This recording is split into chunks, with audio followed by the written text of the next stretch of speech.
بسم اللہ الرحمن الرحیم۔ السلام علیکم۔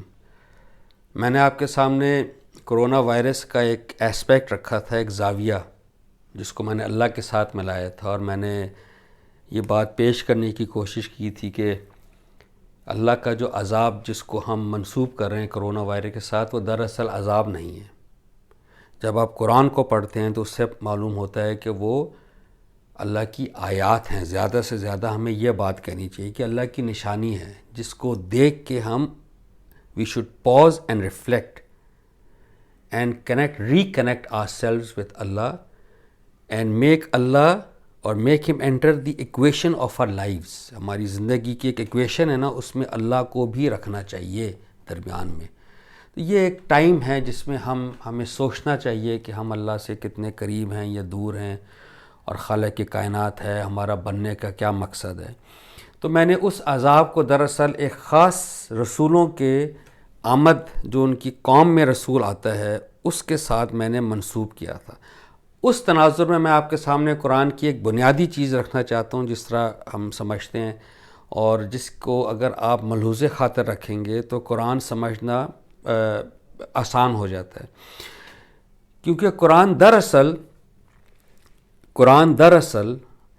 محمد بن عبداللہ، جب محمد رسول اللہ بنے صلی اللہ علیہ وسلم، ان کی جو وہ 23 سال کی زندگی تھی، اس کی سرگزشت انظار ہے، یعنی ان کی ایک ایسی داستان جس میں انہوں نے وارن کیا لوگوں کو۔ یہ اس کی پورا ایک اکاؤنٹ ہے، اس کی نریشن ہے قرآن۔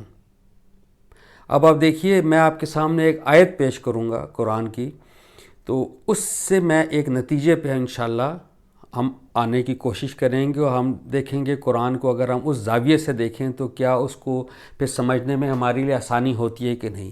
یہ سورہ مجادلہ ہے، 58 سورہ، اس کی آیات 20-21۔ اعوذ باللہ من الشیطان الرجیم، بسم اللہ الرحمن الرحیم۔ ان الذین یحادون اللہ ورسولہ اولئک فی الاذلین، کتب اللہ لا اغلبن انا ورسولی ان اللہ قوی عزیز۔ شاندار آیت ہے۔ بسم اللہ الرحمن الرحیم، یعنی تمہیں معلوم ہونا چاہیے کہ جو اللہ اور اس کے رسول سے دشمنی کریں گے، آپ کو یاد ہوگا اس کلپ میں نے سٹریس کیا تھا کہ یہ رسول کے ساتھ خاص ہے معاملہ، تو اس میں بھی الفاظ ہیں یحادون اللہ ورسولہ، نبی کا لفظ نہیں ہے۔ تمہیں معلوم ہونا چاہیے کہ جو اللہ اور اس کے رسول سے دشمنی کریں گے وہی ذلیل ہونے والوں میں ہوں گے، اس لیے کہ اللہ نے لکھ دیا ہے کہ میں اور میرے رسول غالب ہو کر رہیں گے، ان کو کوئی شکست نہیں دے سکتا۔ حقیقت یہ کہ اللہ بڑے زور والا اور بڑا زبردست ہے۔ اب آپ دیکھیں، دس از اے بریلینٹ آیت، یعنی جب اللہ اپنا رسول اس قوم میں بھیجتا ہے تو لازماً اللہ کا وہ رسول اور اس کے ماننے والے they emerge victorious against all odds. کچھ بھی ہو جائے، at the end of the day they will emerge victorious. جو میں نے عرض کی تھی، قرآن اکثر جن کا ذکر کرتا ہے، قوم نوح، قوم لوط، قوم ہود، شعیب علیہ السلام کی قوم، صالح علیہ السلام کی قول، یونس علیہ السلام کی قول، موسیٰ، عیسیٰ، حضرت محمد صلی اللہ علیہ وسلم کی یہ سب رسول تھے۔ تو قرآن کی تفصیلات کے مطابق ایکچولی رسول اپنے مخاطبین کے لیے خدا کی عدالت بن کر آتا ہے، خدا کی عدالت بن کر آتا ہے، اور ان کا فیصلہ کر کے دنیا سے رخصت ہوتا ہے۔ کون سی عدالت؟ خدا کی، وہ عدالت جو اس نے قیامت کے دن لگانی ہے، قیامت صغریٰ، جو مین اس کا ڈے ہے، جہاں پہ جزا اور سزا ملے گی۔ وہ فیصلہ رسول آتا ہے اور اس دنیا میں اللہ کی وہ عدالت برپا کر کے رخصت ہوتا ہے۔ قرآن یہ بتاتا ہے کہ رسول کی دعوت میں یہ فیصلہ 5 سٹیجز سے گزرتا ہے، 5 سٹیجز۔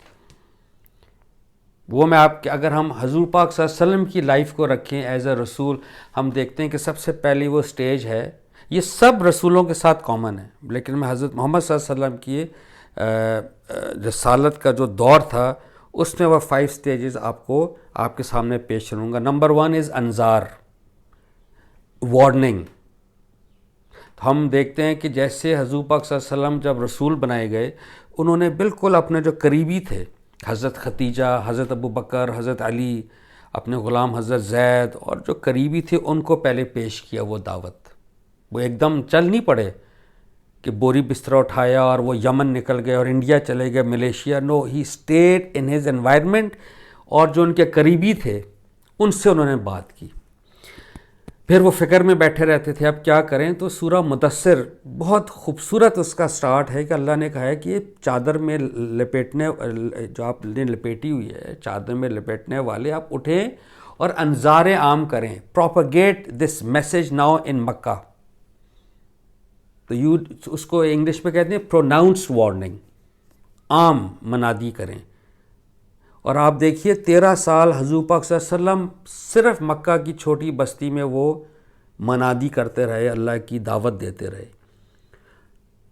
پلیز نوٹ کیجئے، وہ اس بستی کو چھوڑ کے نہ افریقہ گئے، نہ یمن گئے، نہ روم گئے، نہ فارس گئے، کہیں بھی نہیں گئے. He stayed in Mecca. The maximum he went was to Taif 13 سال میں، کیونکہ اس کے لیڈران کے لیے بھی وہ قرآن اترا تھا، ان سے وہ دعوت دینے گئے تھے. Warning, pronounced warning. He did that for 13 years in Makkah. The night when he was supposed to be murdered by his clansmen, by his tribesmen. اللہ نے کہا ہے نا کہ اس لیے کہ اللہ نے لکھ دیا ہے کہ میں اور میرا رسول غالب ہو کر رہیں گے. اللہ نے رسول کو کہا، محمد صلی اللہ علیہ وسلم کا، آج آپ نکل جائیے. تو حضرت ابو بکر کے ساتھ وہ مدینہ تشریف لے گئے. یہ انتہائی خوفناک سٹیج ہے رسول کی دعوت میں کہ جب رسول اپنی قوم سے نکل جاتا ہے. اس کا مطلب ہے کہ وہ جو رسول جس کام کے لیے آیا وہ کام پورا ہو گیا. اللہ کی اسکیم کے مطابق اللہ نے ان کو وہاں سے نکال لیا. اس کو کہتے ہیں اتمام حجت، کہ اس حد تک آپ حق کو واضح کر دیتے ہیں کہ کوئی حجت، کوئی بہانہ کسی کے پاس نہیں رہتا. یعنی اب جن نے انکار کیا وہ جانتے بوجھتے انکار کر رہے ہیں، جانتے بوجھتے، نوئنگلی انکار. ان کو اللہ کافر کہتا ہے کیونکہ وہ دلوں کا حال جانتا ہے. ہم نہیں جانتے، ہم قیامت تک نہیں جان سکتے. اس پر اللہ نے فرمایا، اللہ کے رسول کو، اللہ نے اپنے رسول کو کہا آپ نکل جائیے. Conclusive communication of the truth. The truth has been conveyed conclusively. Allah tells the prophet that you have done your work, آپ یہاں سے نکل جائیں. What happens? The Rasul then migrates, ہجرت کرتا ہے، اور برات مدینہ میں ان کو اور ان کے ماننے والوں کو اللہ نے اقتدار دے دیا. The state of مدینہ. کہاں وہ مظلوم تھے، کہاں ان کو state مل گئی، over night state, so to speak. جب وہ ہوا تو جو لاسٹ سٹیج ہے ریوارڈ اینڈ پنشمنٹ، جزا اور سزا، جو قیامت کے دن ہونی ہے، وہ دراصل اس دنیا میں اللہ کی، اس کو کہتے ہیں دینونت، جزا اور سزا کا ظہور اس دنیا میں ہوتا ہے. اور ہم نے دیکھا حضور پاک صلی اللہ علیہ وسلم کے زمانے میں جب ہجرت فرمائی، سیکنڈ ہجری میں غزوہ بدر پیش آئی، جس میں وہ جو جانتے بوجھتے انکار کرنے والے قریش تھے، ان کی top leadership was wiped of غزوہ بدر میں.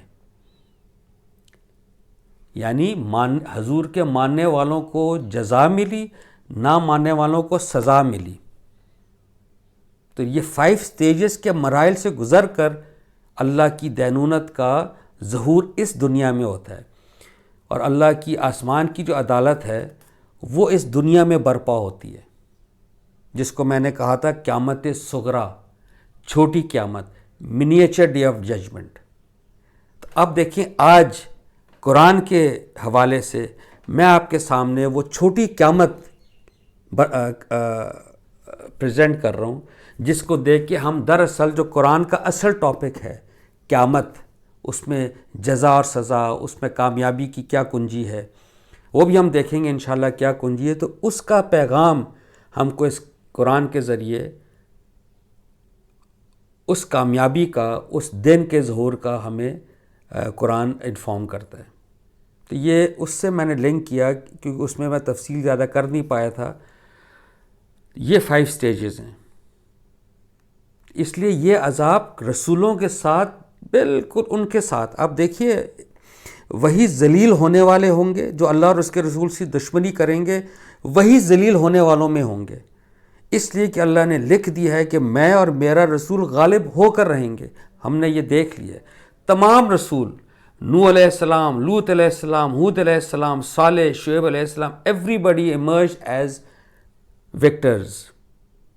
موسیٰ علیہ السلام آگے نا سمندر، پیچھے فرعون کی قوم، بالکل it was a deadlock, it was a dead and.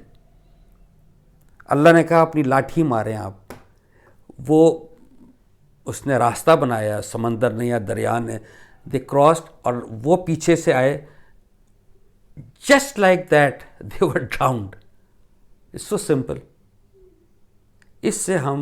اس لیے کرونا وائرس کو ہم اللہ کا عذاب نہیں کہیں گے، یہ رسولوں کے ساتھ مشروط ہے۔ ہم کہیں گے یہ نشانی ہے، یہ ایک آیت ہے اللہ کی، جس کو میں نے کہا یہ آیات کا مطلب یہ نشانی، اس سے ہم اپنے آپ کو اللہ کی طرف اور منسلک کر سکتے ہیں، پاز اینڈ ریفلیکٹ کر کے۔ بہت شکریہ، السلام علیکم۔